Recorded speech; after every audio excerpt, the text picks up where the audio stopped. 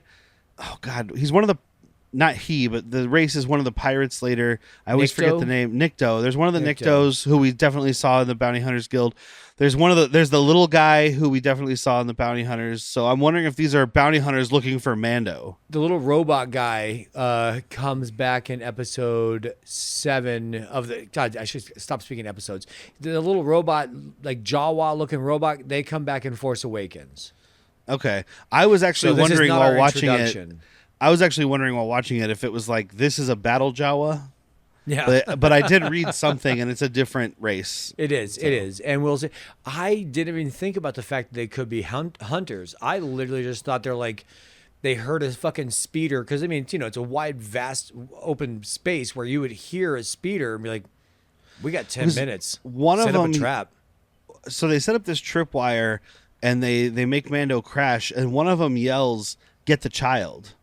So that's what made me think if maybe they were bounty hunters instead. Okay, I think you're 100% right now that I forgot they said that, because then later the battle Jawa, he has a knife to the kid's throat, and Mando is able to talk him down. He's like, "You could take anything you want." Me thinking mistakenly that's what they were there for. No, it was a negotiation. He's like, "Oh fuck, you just killed all of my guys. Now it's just me. I will just take your jetpack."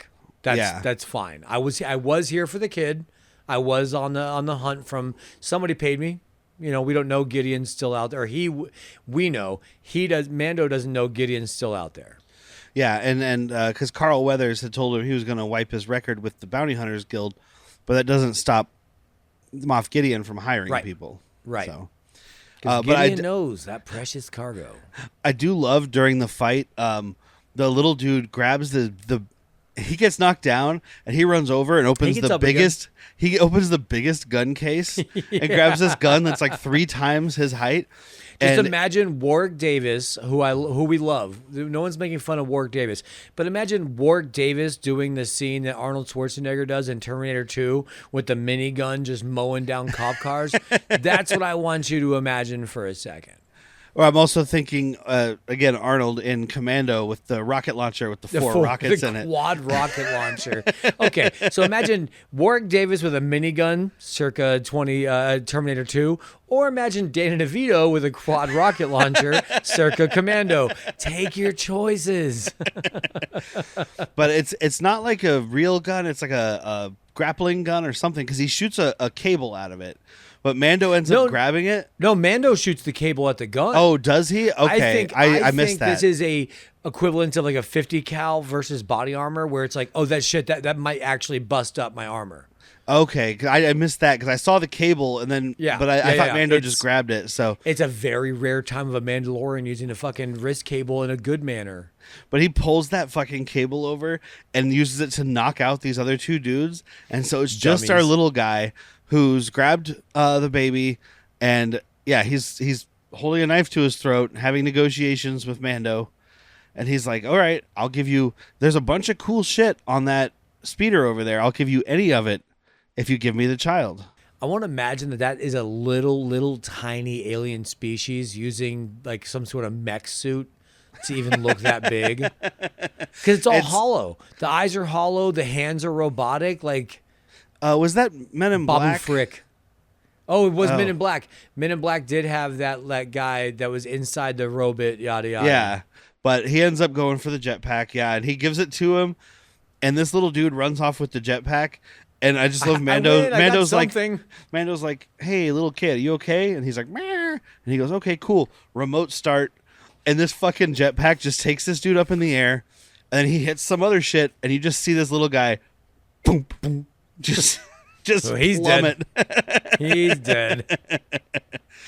So when you said this guy comes back in episode 7, you don't mean this guy. Unless it is just some sort of drone. Yeah, fair. It's the, what the fuck is their name? Azalians? Babu Frick. It was the only good part, one of the only good parts of the sequel trilogy. And they come back in the season 3. Bad baby, no squeezy. Oh, those little guys. Yeah, the Yeah, ones that are living in the walls of Navarro. Yeah. Babu Frick is the named one that we meet in episode, God damn it, in Rise of the Skywalker. You can say Sorry. episode. These are chapters, damn it. Okay, that does make better sense. Because that's the thing. I was like, do I say season 2, episode 2, or do I say chapter 10? I'm going to say chapter 10. Chapter 10 is how it's written on IMDb, and they're always right. Yep. Trivia and otherwise. IMDb never fucks up. They've never messed up. Don't check that. I love him wandering into town. Like, he takes all the shit he needs, which is like his supplies, the Boba Fett armor and everything. It's the jerk. I don't need anything else. Just this baby, and that's it. The baby and the armor. Just the baby and the armor. The baby, the armor, and the blaster. I don't need anything else besides my baby, my armor, my blaster, and this rocket pack. All right, fine. I need the baby, the armor, the rocket pack. Because it made me think of. I just watched.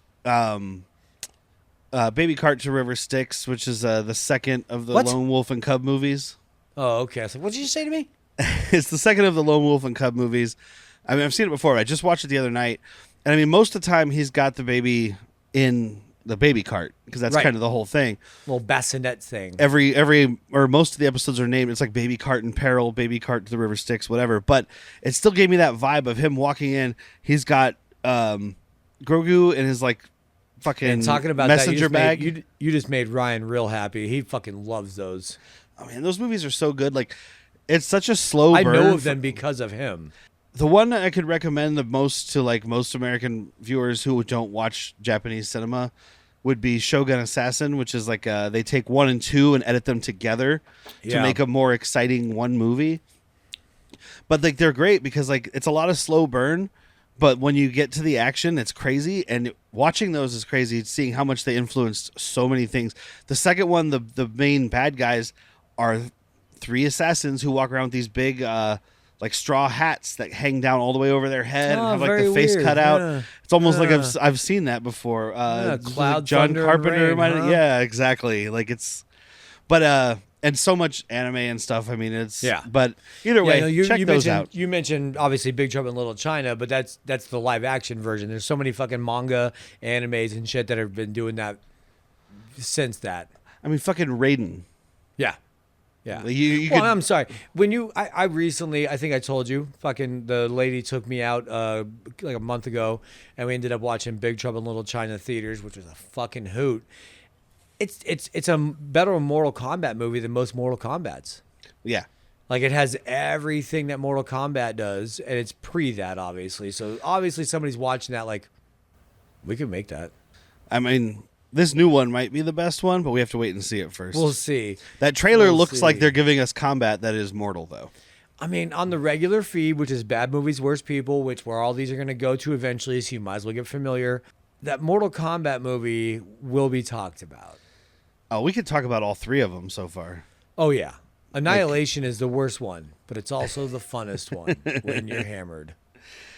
But he's wandering into town with all this stuff. That's what it gave me vibes of, was Lone Wolf and Cub, because it's like he's got the stuff over his shoulders. Everything's hanging off. It's just this dude wandering in like, I'm going to carry all of my belongings on my back, walk into this desolate town. It's very much got those vibes. And he goes into... This is the titular Mos Eisley Cantina, because only reason I know that is because when they do a quick panning shot to set everything up, you see the IG head. It's like a drink dispenser now. Yeah, the IG tap. And there's a guy, one of these big fucking hairy dudes. God, I can't think of what the race was now. I started saying something last week's episode about it, and I was like, oh, that's for next week. Apparently, he's got like stains on his fur that are the same as whatever the species was that pops up in Solo from the Kessel mines. Because you had brought up the Kessel mines. I mean, the Wookiees are there, and there's the Pikes. another. The Pikes are the ones running the Kessel. There's something mine. besides the Wookiees though. There's another. Okay. Is it that same fucking species from Andor? All right, I can't find it, but I had read something about. It has popped up in other shows. Oh yeah, Gigaran. There you go. Yeah, Yeah, Gigaran okay. or whatever. Gigaran, Gigorian. It's Because I they think were it's in Rogue, Gigaran. not Andor, Rogue One. I think. I don't know if they. Well, this might be old. Fucker. It says here Rogue One, but this might have been written when the show came out. When this show came out, which would be pre-Andor. So I believe it's both. Like it could just be Rogue One, but I think we see it in both. yeah, like I said, this show could be, or this piece of trivia that I saw could be pre-Andor because this show came out before season 1 of Andor. So, but yeah, the Gigaran. But it says the one scene here has Kesselmine spice stains in its fur, same as the Gigaran named Senna that's in Solo, a Star Wars story. I don't know if we actually get the name Senna or if that's just something that people made up. Because, I mean, one of these IMDb trivias has the names of all 4 of these fucking dudes who attack Mando. Oh, okay. So there's somebody made up names. But either way, so this thing has escaped from Kessel mines, or the spice mines in Kessel. It's had a rough life. Yeah. But either way, like, they go in there, he goes up to Pelimoto. She's sitting there talking with this literal just giant ant called Dr. Mandible. Yeah, sorry. Some people say Dr. Thorax.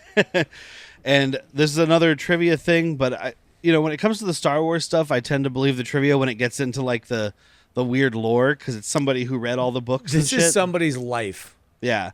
So it says Dr. Mandible, massive ant-like creature, looks a lot like the species known as Killick. If that is in fact what the good doctor is, which is how they wrote it, which is hilarious. I didn't think you were paraphrasing. It marks the first live-action appearance of the species. The creatures were first introduced in the novel Dark Nest 1, The Joiner King. So it's just, I would assume that's what it is because that would be Jon Favreau and Dave Filoni. Yep. Probably Dave Filoni. I was going to say, being like, anytime- I know this fucking ant. I know this ant guy, and he'd be great because, get it? Because Peyton Reed directed Ant-Man. It'd be funny. There's actually an ant species, so we can put that in.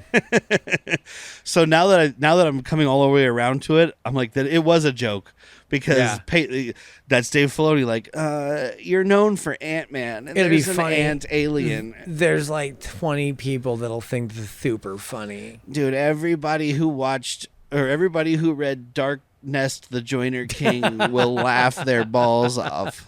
I mean, Filoni's a real one, dude. When I talk about Star Wars nerds, man, that guy has read and consumed and played every piece of content that he could because he is a Star Wars junkie. Yeah, I mean more than you. Yeah, Which is absolutely. insane. It is. It's absolutely insane. I also like having sex.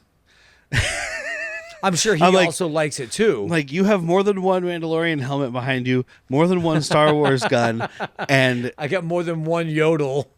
this guy has a house that is just filled with stuff dedicated to that guy that he loves, whose name I thought I was going to remember. Motherfucker, if I had the money... Plo Koon. Plo Koon. Motherfucker, if I had the money, I would walk around in the Royal Guard outfit every day of my life that I could. And you know what's funny? I mean, we'll talk about it eventually because we'll get to season... Was it the end of this or season 3? When Luke shows up. But Season Dave 3 is not the Filoni... good one. Dave Filoni had spread rumors that Plo Koon was going to be the one showing up because people know that he loves Plo Koon. So they were like, oh, we believe it. Because everyone's like, well, we need... obviously, there's going to be some Jedi, some legacy Jedi from Legacy. We know it's going to be somebody. Who's it going to be? It's going to be Plo Koon because he's. I heard you starting with George Lucas. Starting with George, dude. I said, actually, instead of me answering, I'm going to have Dave Filoni answer. Yeah, it's going to be Plo Koon. Hey, guys, I don't want to sound needy here. I'm needy. But we have a Patreon at patreon.com/worstpeople. Mm-hmm. And I know times are hard right now. Real hard for me. Inflation's up. Oh. You can't afford your groceries. Can't eat. We're not begging. I'm begging. We're not pleading. I'm pleading. We're not down on our knees. Oh boy, I mean, my knees hurt. They've been on so long. But we do kind of need the money. I need the money bad. we need new equipment. New equipment. We need to do remote podcasts for all of you. I wouldn't mind eating. We need to have video. I wouldn't mind eating. We need more drinks. Food sounds good. So please check out patreon.com/worstpeople. Please check us out. You get a bonus episode every month, and we're going to have more content coming for you. I'll send you pictures. Thank you guys. Thank you so much. Please give me more. Patreon.com I'm being held hostage here. /worst If I people. don't pay my way out of here, they're going to kill me. But so Dr. Mandible and Pelimoto are playing Sabak, and she's like, he says that he'll help you find some Mandalorians in exchange for you covering his bet. I don't think that's what he said. I think she's just pissed because she's not going to get her money. Uh-huh. So he covers the bet. Dr. Mandible loses. She gets her money and gets the fuck out of there. Idiots array, dude. I love on her way out. She's like, I hope you brought some of that dragon meat. I'm starving. Famished. I have been at this casino for days. I'm so spiced out. Apparently at maybe it's not at Galaxy's Edge, at some Star Wars themed thing that Disney has. Maybe it's in Disneyland, maybe it's somewhere else. There's a restaurant, and I can't remember the name of it, but they claim that they cook their meat this way, and they have like a big pod racer engine set up with like fire coming out and stuff, but it's all fake. Like obviously, Galaxy's Edge has something like that in the Anaheim one. I haven't been to Disney World, but Disneyland has a fake engine set up cooking stuff. Yeah, I read about that and I was like, that's kind of cool. I mean, obviously, like the it was in IMDb Tree, and the person's like, it's not actually operational, and I was like, no fucking shit, dude. I didn't think it was. I didn't think it was. You know, people joke about being able to cook stuff on an engine that's overheating. I'm not going to eat it. Well, hold on. A little I fucking might. aluminum foil hobo packet on a car motor, not the worst thing. There's no aluminum foil here. You're just cooking with jet fumes. It's space fumes. They don't leave no sort of residue. I don't know what kind of fuel these pod racers burn, but I would imagine that the emissions are not fit for consumption. You don't think it's carbon neutral? No. Man, this dragon meat's making me trip balls. What did you have in there? Oh, it's spice-infused fuel. Oh, man, you got Cobb Vanth with that little chair on his jet motor. I don't know how I'm able to drive. I'm so fucked up right now. He's like, this Onward! speeder. This speeder is great because it gets me places. I can cook food and I can get stoned as fuck. And that's all in one thing. Everywhere I go, I'm full. I'm fucked up. I'm there. I'm there. This thing's great. I love Pelimoto's comment here, though, because the droid is cooking the food, one of the little pit droids. And she's like, don't overcook it. I don't like it medium. I like it medium rare. I'm not some Rhodian. Rhodian's Like, just oof. eating fucking well-done meat. Yeah, I'm like, burn on the Rhodians, I guess. I don't know a lot about Rhodians, but apparently they love overcooked meat. Much, you know what? I do know more about the Rhodians than we have one as president, so. That's true. See? I like my steak well done. I mean, I'm sorry, my Rhodian meat well done. However you say it. I want space ketchup. Ugh. There's good sauces on both sides of the table. One is A1, the other one's relish. I relish this moment. Who puts relish on a steak? Oh, Monster. when it's well done, you love it. It's great. You'll never have any other way ever again. I don't even want my really thinly sliced ribeye that's on my fucking Philly cheesesteak well done. I want you to. Do you have like a little torch back there? You know, a little creme brulee torch. Hit the fucking thin ribeye with that. Put it on some bread. Call it a day. Yeah, there you go. But she's got a contact that will help lead him to the Mandalorians. The trade-off is the contact wants passage to the system, and the catch is he can't use hyperspace. Now, I understand that this is a science fiction show that doesn't bother. It's not hard sci-fi. But my question is, how quickly can you get between star systems? Because she says system, not planet. Sublight. This is a years-long journey. No, sublight. Sublight, which means less than light speed. If I was trying to get to Jupiter, sublight speed, it would take me years. And our planets are pretty close together. In this universe, like I said, I started with, I understand this is not hard sci-fi, and I'm not that worried about it. I'll always remind people, George Lucas cares nothing about this science. Dave Filoni was trained by George Lucas. He's a Sith. Yeah, I know. He's much like Asajj Ventress. He's evil, but not that evil. He's only evil because that's how he was taught. No, I get what you're saying, but in this, for whatever reason, this universe is science. Sublight is day or two. Yeah. Couldn't be much more. And we'll get there. It's just I just have to leave this solar system and get to another solar system. No, I think it's in the same. No, she said that the frog lady wants passage to the system. Oh, okay. And all I'm going to say is like the Voyager satellites were launched in the 70s and they exited our solar system in like the mid 2010s. Yeah. So it's a long drive. Right.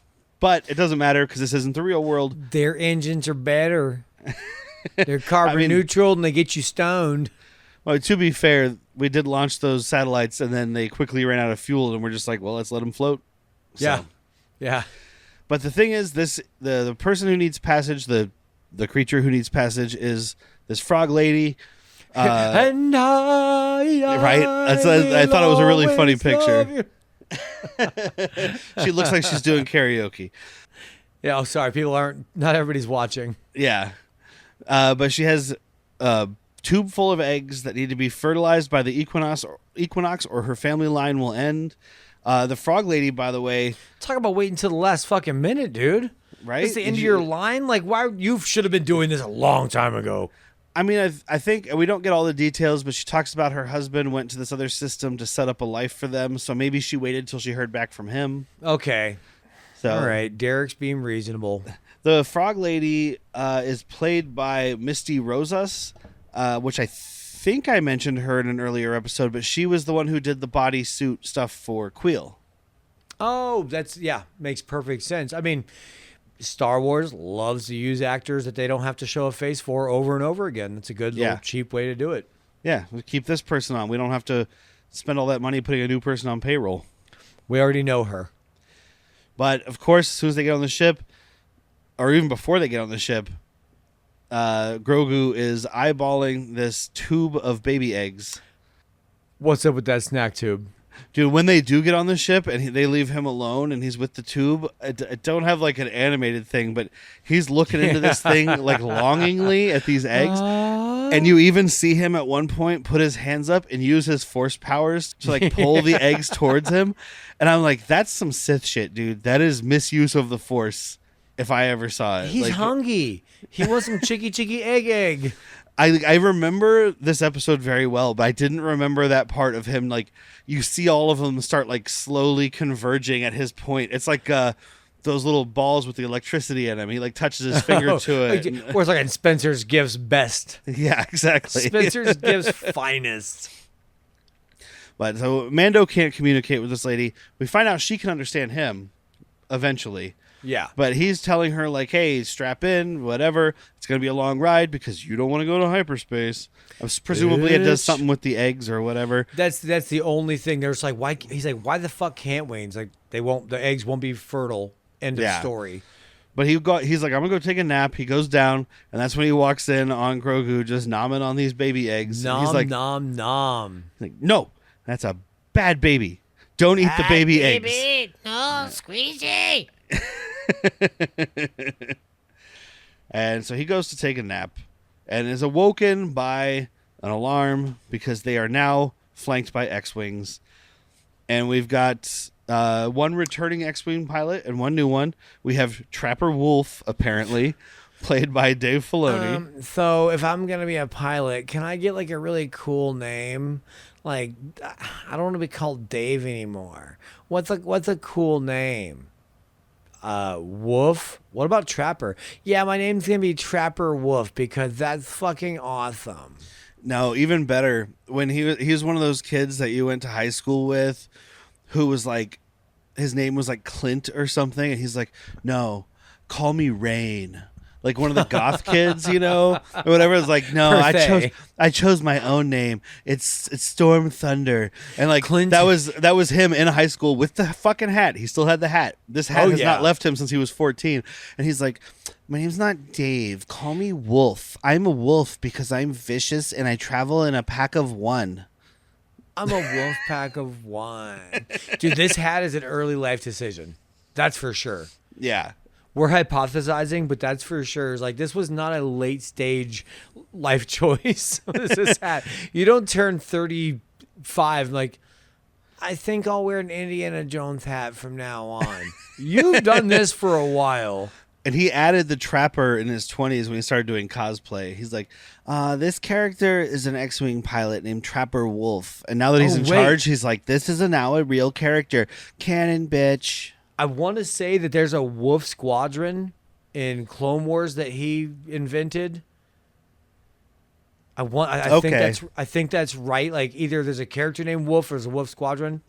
But that would make sense. That would make perfect fucking sense. And then the other X-Wing pilot is Captain Cooper, who pops up in at least was in this Boba Fett and Ahsoka, I believe. This is Paul Sun-Hyung Lee. The biggest thing I know from him is... What did you say his character name is? Because that's not right. Cooper. Captain Cooper. Carson Teva. Or Carson? Yeah. Carson. I don't... Teva. I don't know how I wrote that. Above it, I have Wolf and Carson. And then below it, I have Captain Cooper for some reason. So I think you had an autocorrect fucking problem. But all the credits on IMDb just say Captain Carson. Sorry, that's what it is. Carson, not Cooper. The reason I know his name because it's Carson Teva. I thought his first name was Carr and his last name was Sinteva, and that's a very Star Wars thing.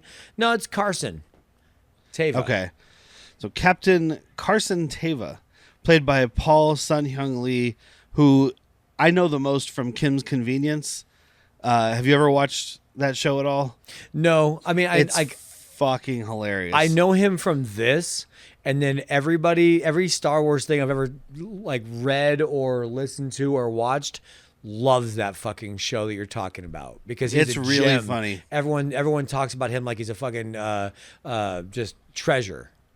He is so it's Koreans who live, I believe they're in Canada, they're in Toronto or something, and they own a convenience store, so Kim's Convenience. And he's doing the Pat Morita thing where he's putting on the accent and stuff because he's supposed to be him and his wife are immigrants to Canada, and then his daughter and son and all their friends are like at least second generation kids. Right. So very thick accent. Yeah. So he's got the very thick one, and it also has I can't think of his name right now, but Randall. Yeah, the 10 Rings, Shang-Chi, the guy that plays Shang-Chi in the Legend of the 10 Rings Marvel movie. Oh, I couldn't tell you his name. I can't think of his name right now, but he's their son. They're like a strange son, and then they have the daughter, and like it's a really funny show. Like I never really watched it because it's like sitcom-esque, but it's like newer sitcom, and I was like, it's probably not good. Sitcoms just haven't been good for a long time. And Whitney started watching it, and then I sat down and started watching it with her. I was like, this is fucking hilarious. Yeah, all right. And he's part of it. He's part of one of the main reasons that show is so funny. He is fucking great. Cool. But, all right, that's why everyone speaks about him so highly then. Yeah, I guess there was an interview that was in Star Wars Insider magazine, like from a while back, like 2012. And he's talking about working with Deborah Chow, and because he had worked with her like 25 years ago on something, and she approached him about working on some stuff in 2018 for the show. I don't know. This doesn't make sense. It says it was from 2012, but he approached. Either way, the interview was in Star Wars Insider. Wikipedia doesn't know what it's talking about. But he had talked to Deborah Chow. She offered him a role, and he basically told her, like, I have 8 Star Wars cosplay costumes at home. And so, like, he sent pictures to her. She sent them to Dave Filoni, and he was just like, holy shit, this dude could just show up in his own costume. Yeah. Like, so let's hire him. Do you want me to wear my Porkins outfit? Because I have a Porkins cosplay, dude. So I'm like, I didn't say whether or not this was one of the costumes, but, like, that's a thing. That's a thing where Dave Filoni sees a guy who's got that many costumes and is like, "Yeah, I'll hire that guy." He looked at what costumes they were. He's like, "There's at least 2 deep cuts in there." He's like, 1, this guy's already. I know this guy's a good actor. 2, look at them costumes. Screen accurate. That's he part of the 501st? Vader's fist? My God. But like they're basically pulling over Mando, and they're like, "Hey, you don't have a transponder going." He's like, "Oh yeah, my ship's pre-Empire surplus. I don't need a transponder." And they're like, "Yeah, them's the old rules, dude." This is the New Republic. You're talking Old Republic.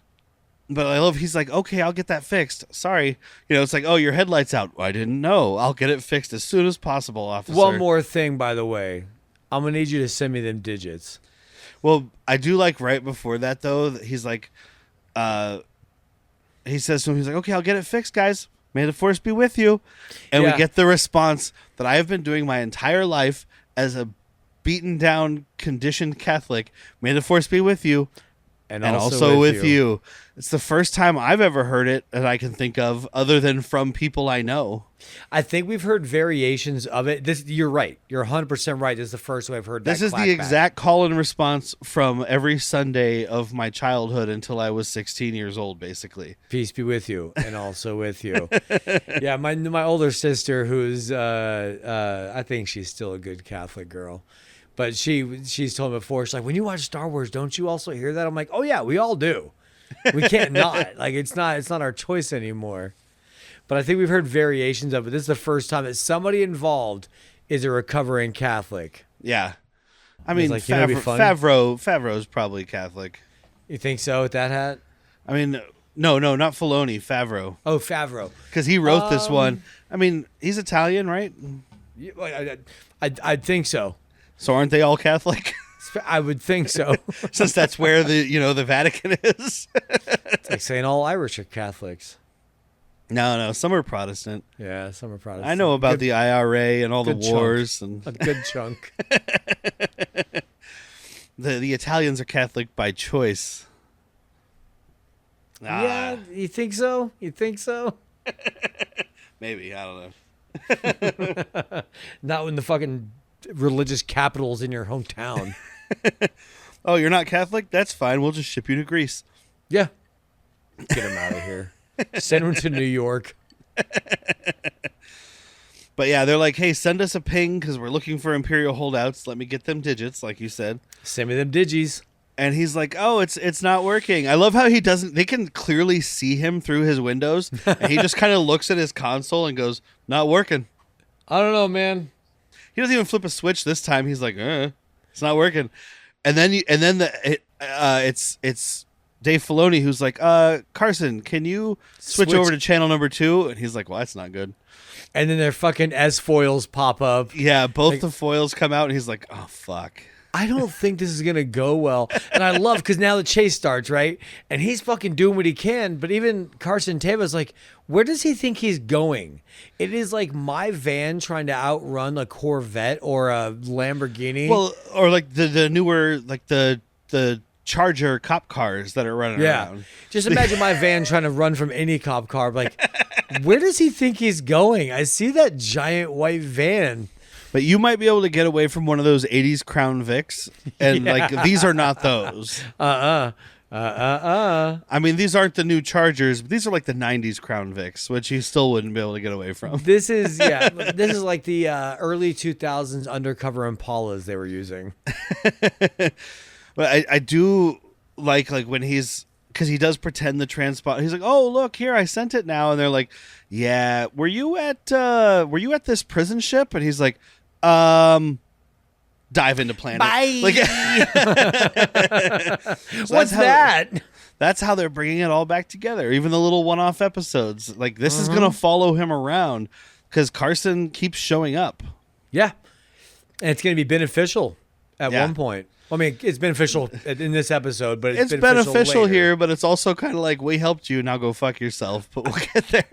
Please, let's get there, because I have things to say about that, you fuckers. I do think, like, yeah, he does not have the advantage here, but he's got some really slick flying, and like, these are obviously good pilots flying the X-Wings, but like, the whole... They're in a better machine, though. And he trying is to, still but like whipping around and hiding inside the clouds, and then like they come around and he like just shuts off the engines and like free falls down to like great move, by the way. When he does So that, fucking he just cool. like he climbs. That's when Carson Taylor's like, where does he think he's going? Fucking full kill and just free fall. He is doing the maneuvers that you need because not a lot of pilots. I think it shows Mando is a phenomenal pilot. Yeah. We saw him last season go one-on-one with the guy that looked like if it wasn't the Z-90 whatever headhunter, it was a fucking killer ship, a starfighter. the guy that tried to steal his line. Yes. Yeah. Yes. I want to say it was a Z-95 headhunter. If not, it's still I can bring you in warm or I can bring you in cold. That's my line. And fucking Mando just straight up murks that dude. So it's showing he's a phenomenal pilot Yeah. with what he's working with. Again, and I'm sure, like we talked about in that episode, it was done in Top Gun also, but I think of Iron Man because he does the same thing at certain points. He'll just shut off and free Air brakes. fall and then just come back up. Yeah. He does this same free fall maneuver. I'm sure Tom Cruise did it too. Somewhere. Don't at me. But he does escape. He gets into this canyon and he like crash lands in this little alcove. Like it's a controlled crash landing. Sure. And they miss him, which is crazy because there's like this burnt path of snow behind him. Like somehow the snow has singe marks on it is how hot this ship was. Pretty weird thing to have. But unfortunately for him, he's also on top of like a hollowed out cavern. So it collapses and he falls down in. And when he goes to check out the ship, there's a big fucking hole in the side. Doesn't look good. Yeah, not great.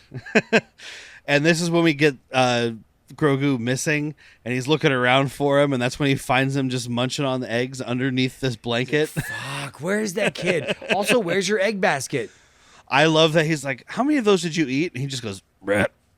Just burps in response. Smells like five. Smells like five eggs. On screen, we see 3, I think. 5-egg burp. But I can smell it. there was a piece of trivia that was like, when she's in the warm pool, you see that there's 26 eggs. But I'm like, I would have to go back to the beginning and see how many were in that tube at the beginning. I think it fluctuates and not in a good, continuity kind of way. I don't think anyone ever thought about how many were actually in there. I Yeah. think they created a prop that had some floating. I think they created a hot tub that had some floating because it fluctuates up and down. Even as he's eating, what did you say, like 3 that we see? That's what I counted. It doesn't Yeah. fluctuate by that even. Yeah, So- it's kind of hard to say. Although at the end, it looks like there's about 5. Yeah. But She's like, fucking thank God. Jesus Christ, you starving bastard. there's a cute little moment because he's like, look, we're going to have to sleep here overnight. Like, let's bundle up because it's going to get fucking cold. And he lays down, and the child comes up and like gives him a little snuggle, and it's adorable. And I hate myself for thinking it's cute. It's one of those things like as a bitter adult bartending man, I'm like, I should not say anything is adorable, but this is fucking adorable. It is. Yeah. It tugs on the remaining heartstrings left that you have. String. Hard string. It's on your last nerve.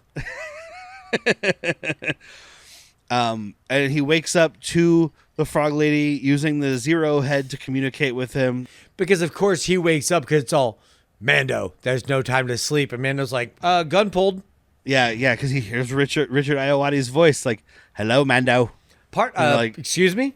I believe I killed you. What are you doing speaking? And he's like, "What the fuck are you doing? That thing is a killer." And she's like, "Chill the fuck out. Look, I know more than you. Yeah, we can't stay here overnight. This isn't going to work." So he's like, "Fine." Because she gives him the whole story about, like, my husband set up this life on the planet. That's the only planet that's hospitable to our species, which, based on what I know about Star Wars and how planets go, not great for your species. No. I've seen more than one planet completely destroyed. We know which planet it is, by the way. They say it later. Trask? It's the home of the Mon Calamari. Oh, is it? Oh, maybe it's not a home of theirs. Maybe it's a colony. There's a bunch of Mon Calamari on it. I know they say Trask at some point Yeah. because I want to say that's the name of a villain from a Marvel comic. Maybe X-Men? That sounds right. Trask, X-Men's Trask. Yeah. Trask is the Oliver Trask. Yeah, he's the Sentinels guy. Yep. Yeah. He comes back as a fucking anyway. That's a different podcast. We got there. So, but like, so he's like, because she does guilt trip him. He's like, dude, that mission is over. Like, we're lucky if we survive tonight. And she's like, oh, that's cool. I thought honoring deals was a Mando thing, but I guess that was just children's stories. I guess I can go fuck myself. That's great. I thought, yeah, I'll just go fuck myself. Me and my bloodline will go fuck ourselves. Sorry, thought you guys were honorable. So he's like, fuck off. So he goes out to make the repairs. And I love the fucking Grogu puppet. Like, it's just like the same things, because I mentioned previously that my brother didn't like the show because he doesn't like the kind of cheesiness of the way it moves because it's a puppet. Those are the things that I find endearing because, like, agreed. He's out there welding the ship and doing whatever he's doing, and Grogu comes out and is just looking at him. He's like, "What?" And he just kind of like points at the ship, and he's like, "Just go. I don't know what you want. Go inside." Lay and down. He points again, and then he's like, "Meh." And starts walking around the ship, and Mando's like, oh, fuck. All right, I'll go. But it's just this little tiny hands like, over there. Uh-huh. You're holding the flashlight all wrong, you little shit. Oh, man. The way you did that voice, now I'm just like, why has Nick Cage not done Star Wars yet? He's okay. You know what? They missed the perfect window. That's why. He's too recognizable to have the face in. It can't work as a face. Well, they missed their alien. perfect window because they like to underpay people. If they would have been making stuff in the mid 2010s, if there was a Star Wars show in 2010, like streaming, yeah, he's in it. He's in it. Like, you got a Star Wars movie in 2014, you got Nick Cage, but post Mandy, he got back into demand, even though it's a lot of underground demand. And he still does a lot of dumb movies. I mean, there's one that came out this year called The Gunslinger. That was not a good movie, but he's excellent in it. But that's a theme for the ones that you've told me about. Like any of the Nick Cage movies that I have not seen, you're like, oh, it's terrible. He's enjoyable. Well, I mean, there's plenty where he's half asleep, but that's like your 2012, 2013 to 2017 range. He's sleepy. He's sleepy. Because he's just like, I got to pay off them tax bills. Yeah. But like post Mandy, when people started paying attention to him again, yeah. So we missed our chance we missed our chance for Nick Cage Bounty Hunter. No, we didn't. We need one of his kids to be a huge Star Wars fan or grandkids, and he'll do it at cost. That's it. That's how it always happens. Why do you think, what's his name? Daniel Craig did it because he wanted to. He didn't get paid for that. But the Grogu's trying to get his attention because the frog has walked away. So he follows her. There's these warm pools of water where she's trying to warm up. She's got the eggs in there. Just fucking wait. Hold on. Are you sous videing your eggs, lady? Stop cooking your eggs slowly.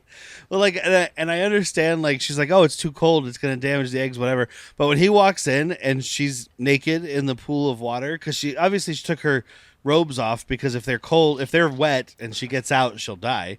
Yeah. But it's just funny because he walks in and it's kind of like, oh, sorry, ma'am.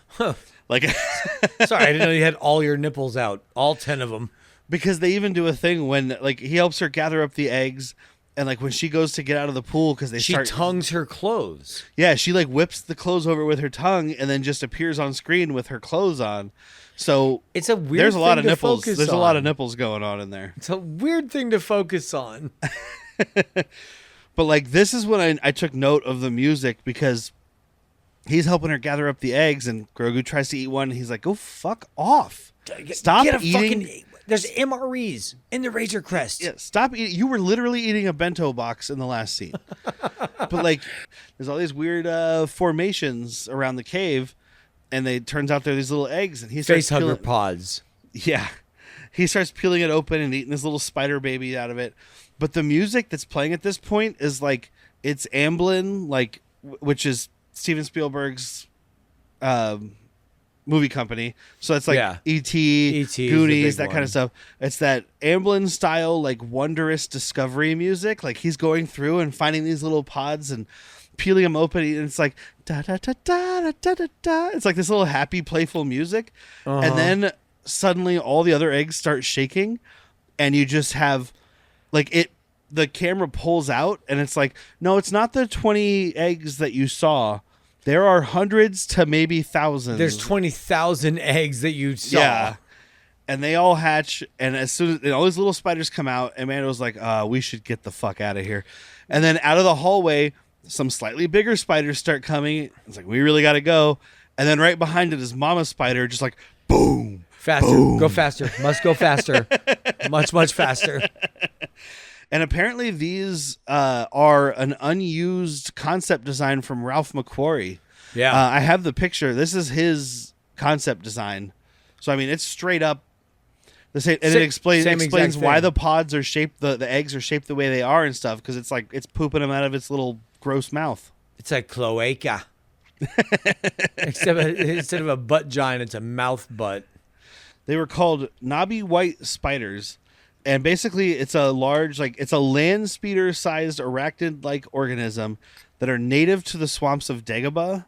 Oh, wow. And there was some stuff that I read here that was like, these things are crazy. So we don't see much living stuff on Dagobah. There's some stuff flying around or whatever. Yeah. But apparently they're actually in the original designs, the original thing, not these obviously.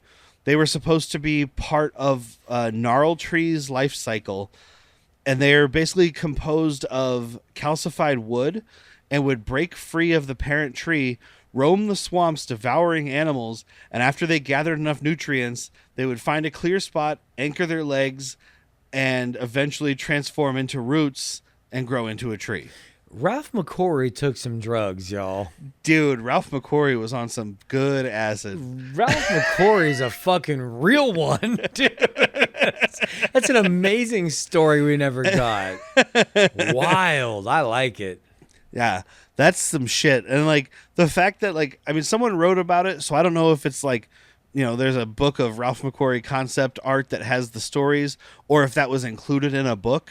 Like it was something I found online, and I was like, this is bonkers. This is some scary ass Star Wars shit. It's one of the few stories that stuck with people because they're like, this motherfucker told me a lot of things, but this one time he told me about a tree that made a spider. The spider ate and it made another tree. I've never forgotten it. It's the most terrifying version of the Ents from Lord of the Rings. Yeah. What happened to the Entwives? Well, I could tell you. You're not going to want to know. They turn into spider creatures, eat people, and then turn into another tree. What? Oh, my God. One of the Entwives is Shibboleth, the spider chick in the Lord of the Rings. Oh, okay. I was like, I don't know what a Shibboleth is. It's a I got spider Ents, thing. though. I'm pretty proud of myself for that, I'm even though happy- it's a very, I'm happy very about that. prominent character.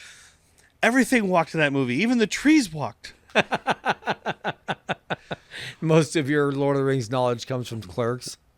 No. I've definitely watched all of those movies multiple times. I know. I believe you own the extended editions. Oh, yeah. So the fucking 9.5 hours I spent... Oh, that's underestimating. 12.5 hours I spent watching those 3 movies. Oh, I think you're still underestimating. It's, what did you say, 12? 12.5 hours, 3 hours, like 4 hours apiece. You know what? You're probably not wrong there. Okay.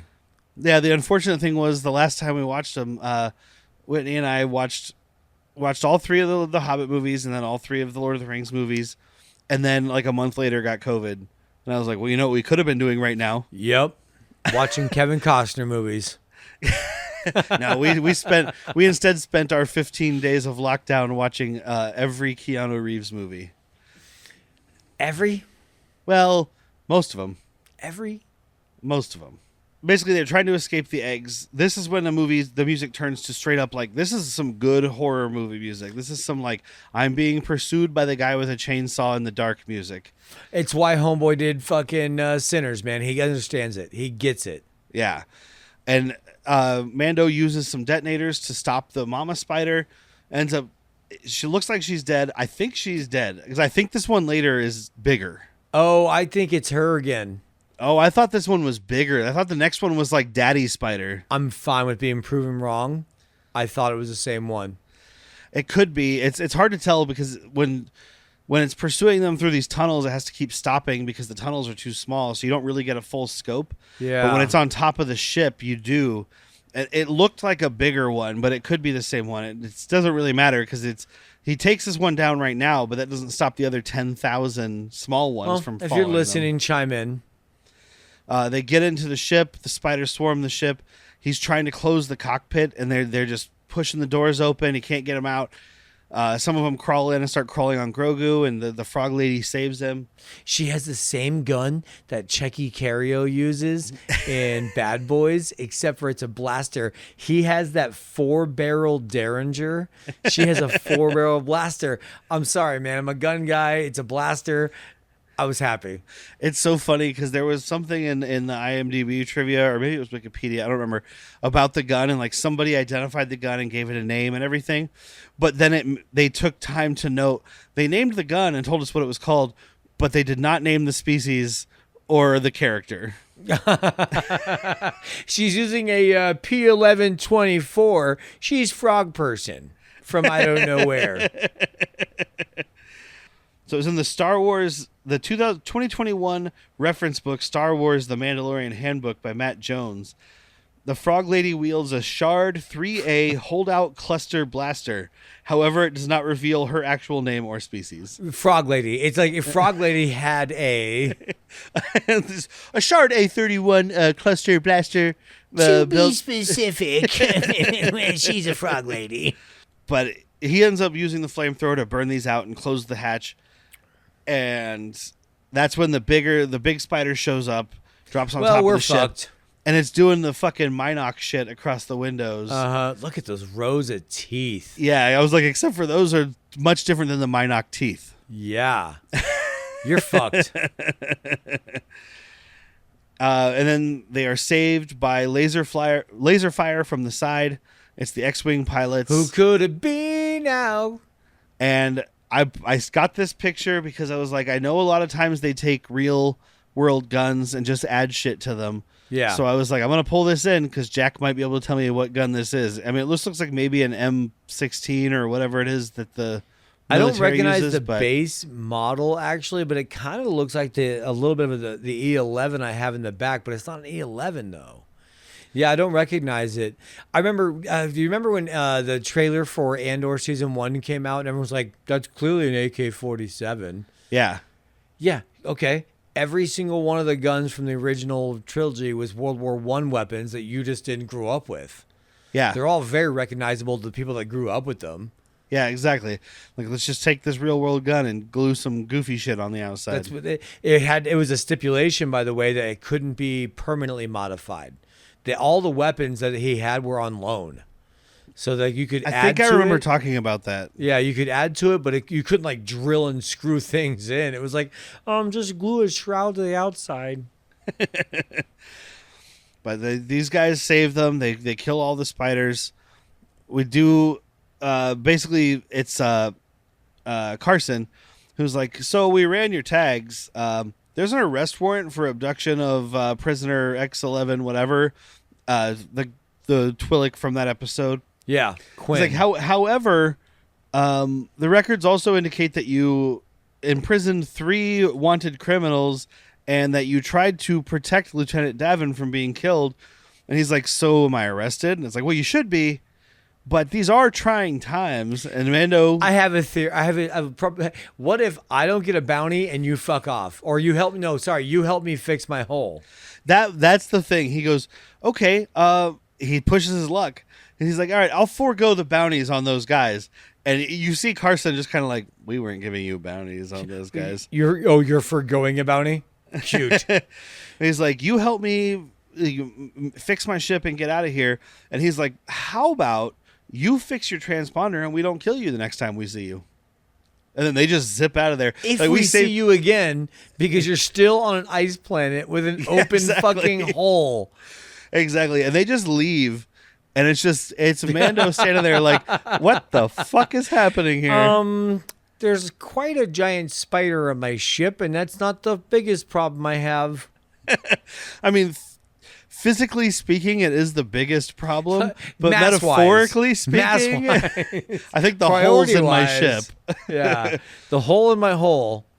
So he's basically like, I'm only going to be able to pressurize the cockpit guys. So if you got to take a shit now.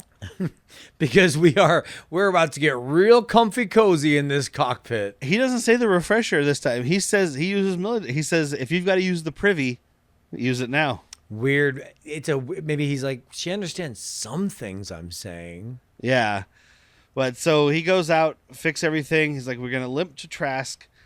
And I love when they finally get up into space and he turns to the frog lady because she can understand him, but he can't understand her. And he goes, hey, wake me up if someone starts shooting at us or if this door gets sucked off its rails. And she's just like, what? Just kidding. Would I'll be dead if that happened. I'm such a josher. It's so funny because she's got this agape look on her face like, what? And he's like, just kidding. We would all be dead. I'll be honest, you wouldn't be alive to warn me. That's what you don't. Well, the reason you're not laughing is what you don't get. You'd be dead. And I love that Grogu is sitting in his lap and he looks over at the frog lady and he's like, okay, I'm not going to eat more of her eggs because she saved me. But he turns around and pulls the one that he has in his pocket out and he's just like, as somebody that has pulled out a chicken tender of his fucking pockets before at a concert, I respect this move. Pocket tendies are so good. Pocket caviar in this case. That's less exciting. I can't speak to that. I've never had caviar. I'm not that kind of wealthy. Well, I can tell you right now. I'm actually kind of wealthy. if you ever have had it, the pocket is one of the lower forms of transportation. And serving. Like, don't worry. I have this little spoon carved from bone to eat my caviar, but I do keep it in my cargo pocket. Is it still in your cargo shorts? Is it still disgusting? I'll have two. So that's it for this episode. Next week we'll be We'll be tackling. Next week we'll be so back. Close. Oh, next week we're tackling. Next week we're tackling. Just edit this part out, and no one's gonna know you fucked up. Next week we'll be tackling. Oh my God! I tried to help you so much, and you still fucked it up. Look, we're going to be talking about Chapter 11, The Heiress. Tactor to Trevin. Tactor to Trevin, The Heiress, which I'm going to assume is where we meet Bo-Katan Kryze. I'm going to tell you it is. So I don't remember the names of the episodes, but No, I The don't either, Heiress, but the she's Heiress the heiress. sounds like, So we'll be back next week to talk about that. Don't forget, these episodes, as Jack mentioned earlier, are now available on our Bad Movies Worst People feed. If you want to continue listening, and we would appreciate it if you do, just follow us over at Bad Movies Worst People, because probably at the end of season 2, these will all start being posted exclusively there, just to streamline my editing and producing experience here. All ships in a rising tide. If Derek's happier, we're happier. Yeah, and we would greatly appreciate you guys following us over there. And then, of course, we have our Patreon at patreon.com/worstpeople, where all these episodes are available early and ad-free. And like when we do the long ones for the movies, they'll be uncut. Plus, there's a bunch of other content we have for our other show and another show that we do exclusively on there called Latchkey Vids. We're going to say thank you to McGill Gorilla for the fucking opening and closing music. Yes, thank you. He joined us on episodes 7 and 8. Yep. And you guys have heard him before. He's been on this show before. He's been on Bad Movies Worst People with us. He'll be on again. He loves this series. Oh, of course he does. Yeah, he's smart. He's alive. He's got 2 ears, 2 eyes, and a heart. That's one more thing that I have. I have 2 ears and 2 eyes. Oh, thank God. My heart's dead. I knew that. But that's been it for this episode. I've been Derek. I'm Jack. The hell did you just say to me? Oh, I said we'll see you next week in Frog.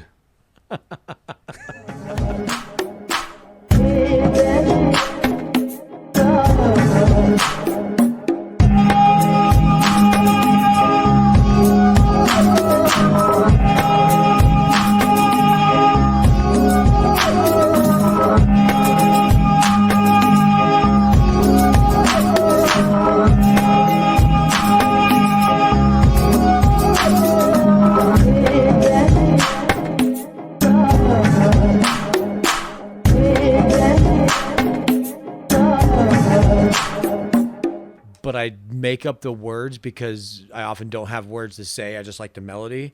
And so I'm mopping, and all of a sudden it was just me.